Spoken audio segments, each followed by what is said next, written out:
Alright, just a heads up before we begin, is that these leaks are data mined. These are not official leaks. They are from the Atmoplex, so these are spoilers. Alright, let's begin. Alright, let's talk about the elephant in the room, or to say, tiger in the room. Sinbad is a new universal companion that gets access to Valor's Shield, Fish's Charge, and Assassin's Shroud. We'll get to his epics in a minute, but what really sells this character is his powers.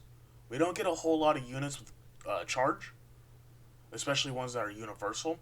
But the bread and butter of Sinbad is going to be his poison.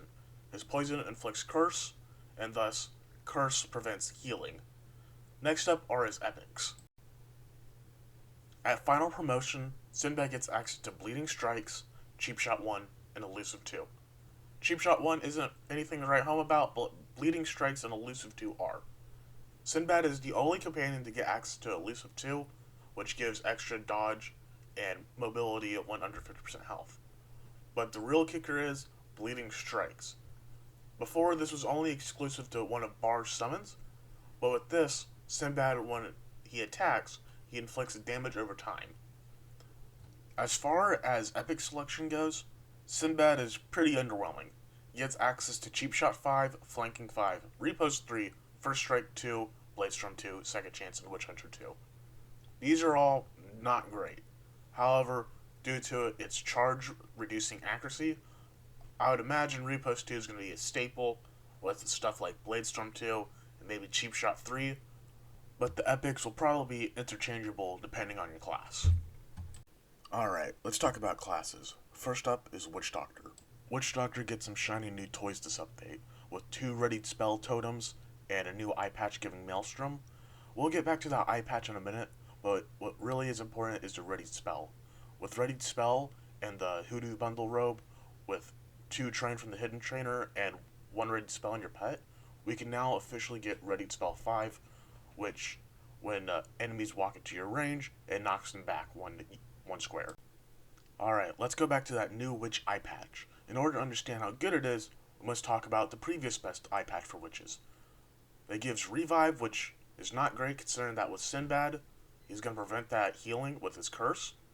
And so, with the new eye patch, it gives a Maelstrom.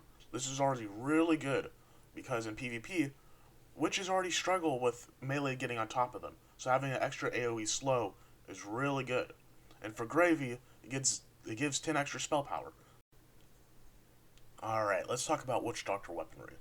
In terms of weapons, Witch Doctor doesn't get anything new, at least for pure Staffy, but for hybrids that use shooty Staffy builds, y'all guys are in luck. This is the best weapon for shooty Staffy builds due to that extra 1 range, and also while this power is completely useless in PvP due to Swashbucklers getting access to Vengeance Shroud, in PvE this heal is super strong, making this a pretty strong weapon in terms of PvE. Alright, let's talk about Musketeers. Musketeers get access to a new eye patch that gives Sniper Shot and 10 extra weapon power. We'll get back to this in a minute, but what I want to focus on is that in terms of matchup, Musketeer gets the best matchup against Sinbad. This is because Musketeers usually prefer absorbs over heals, and also the only real consequence of Sinbad being added to the game for Musketeer is that they might run 1 less hide in order to counter that poison, so they might run 1 extra fort, but overall against Sinbad, they get out pretty easy compared to other classes. Going back to eye patches, the previous best eye patch I should say, was X-Shape Trick Shot for Musketeers.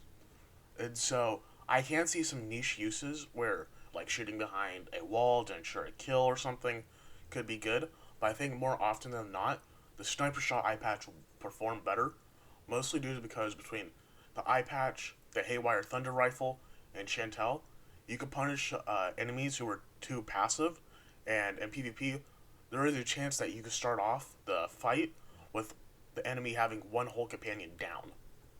Overall, Musketeers get off pretty easy in both a negative and a positive way, with they don't get much change with gear, but they also don't get wholly affected like other classes with Sinbad existing. So moving on, let's go to Buccaneer. Unfortunately, Buccaneer wasn't as lucky as its ranged classes.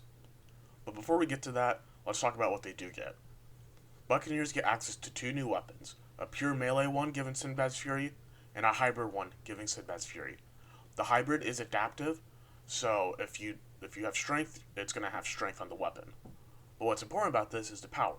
Sinbad's Fury is basically Friar Sand's weapon, except it gives bleeding strikes. And so this is very practical in Buccaneer or Swashbuckler matches.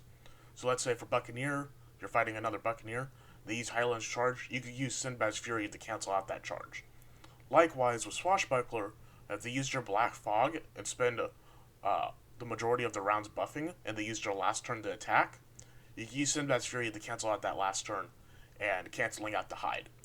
But unfortunately, that's where the positives end.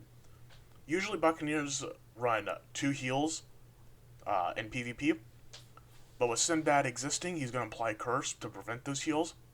And so there is some wiggle room around this. There is a level 15 robe that drops from Johnny Ringo that gives Valor's armor, aka an absorb. However, the problem is that you're still going to be running 1 heal, and so that's just not great. Furthermore, this could be comboed off with Swashbucklers. They usually run Purge Magic, aka Dispel buffs.